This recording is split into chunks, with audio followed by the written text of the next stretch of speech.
Hello friends, welcome back to the channel আহারে পাহাড়। আজকে আমি নিয়ে এসেছি শীতের সবজি দিয়ে সম্পূর্ণ নিরামিষ একটি রেসিপি। তো চলুন ফ্রেন্ডস, ভিডিওটি স্টার্ট করা যাক। এখানে আমি নিয়ে নিয়েছি সিম, ফুলকপি আর আলু। এবার আমি এখানে নিয়ে নিয়েছি 1.5 টিস্পুন পরিমাণে সর্ষে আর নিয়ে নিচ্ছি 1 টিস্পুন পরিমাণে পোস্ত, আর ভালোভাবে এটাকে বেটে নেব। প্রথমে আমি ফুলকপিটাকে ভালোভাবে ভাপিয়ে নিচ্ছি। এখানে দিয়ে দিলাম জল, এতে অ্যাড করে দেব পরিমাণ মতন লবণ, আর ফুলকপিতে অ্যাড করে কিছুক্ষণের জন্য ভালোভাবে ভাপিয়ে নেব। ফুলকপিটা ভালোভাবে বয়েল হতে থাক, ততক্ষণে আমি সর্ষে ও পোস্তটা বেটে নেব।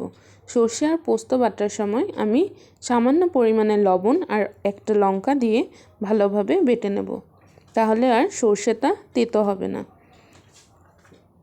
ফুলকপিটা ভাপানো হয়ে গেছে, আমি এবার গ্যাসের ফ্লেমটা অফ করে দেব। এখানে আমি কড়াই নিয়ে নিয়েছি আর এতে দিয়ে দিলাম সর্ষের তেল। তেলটা গরম হয়ে গেছে, এবার আমি ডালের বড়িগুলো ভেজে নেব।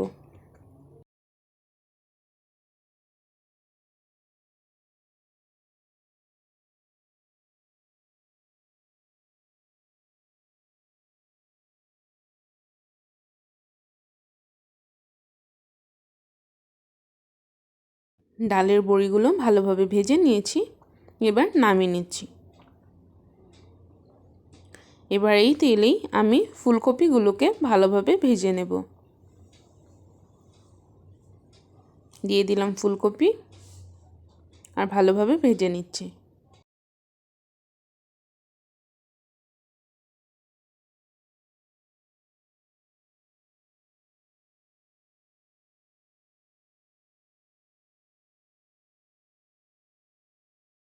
এবার ফুলকপিতে আমি অ্যাড করে দিচ্ছি সামান্য পরিমাণে লবণ, আর দিয়ে দেব সামান্য পরিমাণে হলুদ, আর ভালোভাবে মিক্স করে ফ্রাই করে নিচ্ছি।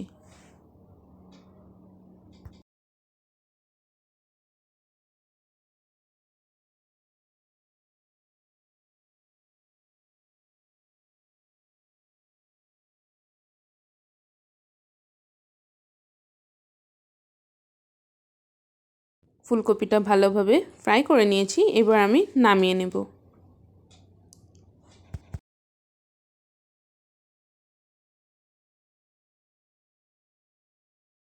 এবার আমি সিমগুলোকে হালকা করে ভেজে নেব।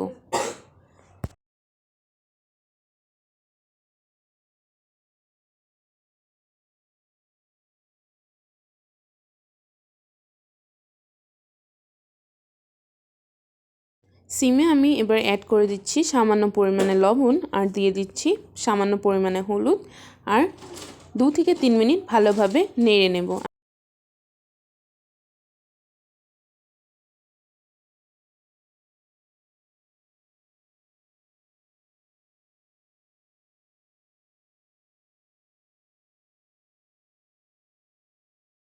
সিমটা আমি ভালোভাবে ভেজে নিয়েছি, এবার নামিয়ে নিচ্ছি।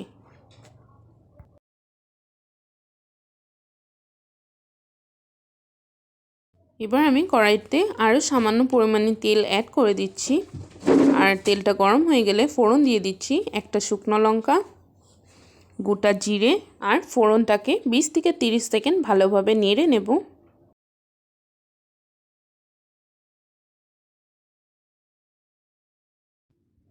এবার আমি এতে অ্যাড করে দিচ্ছি একটা চেরা কাঁচা লঙ্কা, আর নেড়ে নিয়ে কেটে রাখা আলুগুলো দিয়ে দেব। আমি আলুগুলো আলাদা করে ভাজিনি, একবারে ফোড়ন দিয়ে ভালোভাবে ভেজে নিচ্ছি।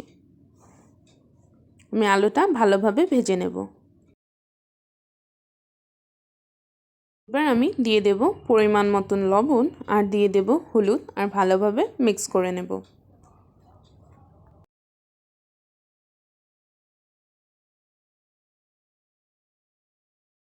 আলুটা ফ্রাই হতে হতে আমি একটা মশলা তৈরি করে নেব। এখানে আমি কাঁচা লঙ্কা বেটে নিয়েছি, এতে দিয়ে দিলাম 1 টিস্পুন পরিমাণে জিরের গুঁড়ো, 1 টিস্পুন পরিমাণে লঙ্কার গুঁড়ো, আর সামান্য পরিমাণ জল অ্যাড করে পেস্ট তৈরি করে নেব। আমি হলুদটা দিতে ভুলে গেছিলাম, এবার আমি অ্যাড করে দিচ্ছি পরিমাণ মতন হলুদ, আর ভালোভাবে মিক্স করে নিচ্ছি।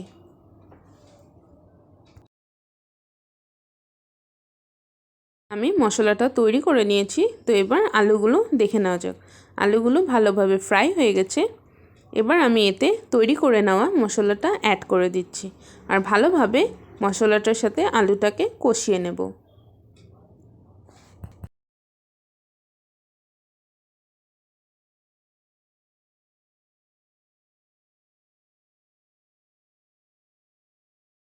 আমি আলুর সাথে মশলাটাকে খানিকক্ষণ কষিয়ে নিয়েছি। এবার এতে অ্যাড করে দিলাম ভেজে রাখা সিম।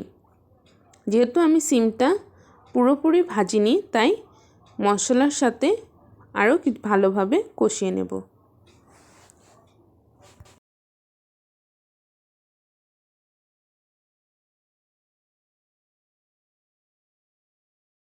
সিম আর আলুটা আমি মশলার সাথে ভালোভাবে কষিয়ে নিয়েছি। এবার এতে অ্যাড করে দিলাম 2 টেবিলস্পুন পরিমাণে ফেটানো টক দই আর ভালোভাবে মিক্স করে নিচ্ছি।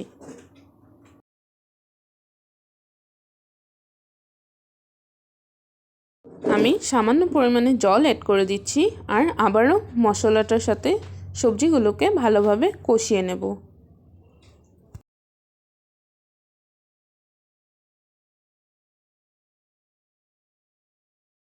এবার আমি ভেজে রাখা ফুলকপিগুলো দিয়ে দিচ্ছি আর ভালোভাবে কষিয়ে নিচ্ছি। ফ্রেন্ডস, আপনারা যদি আমার চ্যানেলে নতুন বন্ধু হয়ে থাকেন, চ্যানেলটিকে সাবস্ক্রাইব করার অনুরোধ রইল আর পাশে থাকা বেল আইকনটি ক্লিক করে দেবেন, যাতে করে আমি নতুন ভিডিও নিয়ে আসলে আপনাদের কাছে নোটিফিকেশনটি সবার প্রথমে পৌঁছে যায়।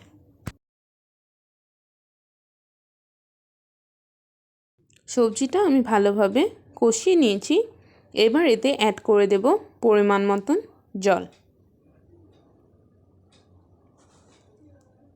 আমি জলটা অ্যাড করে দিলাম।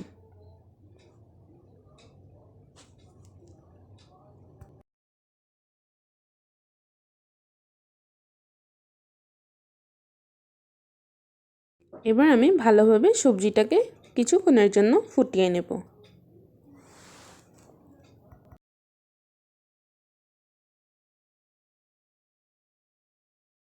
সবজিটা ফুটতে শুরু করে দিয়েছে। এবার আমি এতে অ্যাড করে দেব বেটে রাখা সর্ষে ও পোস্ত আর ভালোভাবে মিক্স করে নেব।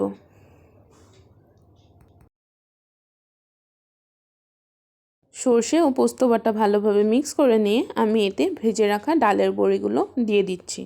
ফ্রেন্ডস, আপনারা এইভাবে রেসিপিটি অবশ্যই ট্রাই করে দেখবেন আর আমাকে কমেন্ট করে জানাবেন আপনাদের আমার এই রেসিপিটি কেমন লাগলো।